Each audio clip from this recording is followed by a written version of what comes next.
আজি আপোনালোকক ইমটেজ কালেকশ্যনে এনেকুৱা এটা সামগ্ৰী দেখুৱাবলৈ আহিছোঁ যিটো হয়তো এই সময়ত অতি কম খৰচত নিজৰ যিকোনো ৰন্ধা বঢ়া কাম কৰিব পাৰে আৰু খুব সহজভাৱে কৰিব পাৰে। সবিশেষ মই জনাই আছোঁ, ভিডিঅ'টো চাই থাকক।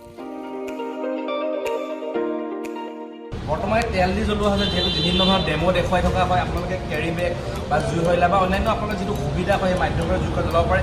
আৰু জুইকুৰা জ্বলোৱাত আমি সাধাৰণতে চৌকাত লাগিলে জুই এটা নিৰ্দিষ্ট মাত্ৰা জ্বলিছে। ইয়াত যদি আপুনি বঢ়াব বিচাৰে জুইত, আপুনি ইয়াত এটা চুইচ আছে, এই দেখিছে এনেকৈ যদি বঢ়াই দিওঁ আমি, এতিয়া চাব পাৰে এতিয়া জুইটো বাঢ়ি গৈছে, ইয়াৰ প্ৰেছাৰটো বাঢ়ি গৈছে। আৰু যেতিয়া জুইখিনি জ্বলি শেষ হ'ব, যেতিয়া জুই ছাই ওলায়, ইয়াত এটা চুইচ আছে, এই চুইচটো ঘূৰাই দিলে ছাইখিনি অট'মেটিকলি তললৈ গুচি আহিব। আৰু খুব কম দামত এটা খুব সুন্দৰ সুবিধা। মই নিজেও ব্যৱহাৰ কৰি আছোঁ, আপোনালোকেও ব্যৱহাৰ কৰক। তলত ফোন নম্বৰ আৰু যোগাযোগ দিয়া আছে, গতিকে আজিয়ে ক্ৰয় কৰক। আৰু খুব উপযোগী আৰু ভাল, যিহেতু বৰ্তমান যিটো মূল্যবৃদ্ধি দামত ই আটাইতকৈ প্ৰয়োজনীয়। খৰি, গোবৰ, নাৰিকলৰ চুকুৰা আদি ব্যৱহাৰ কৰি এই জুই জ্বলাব পাৰি।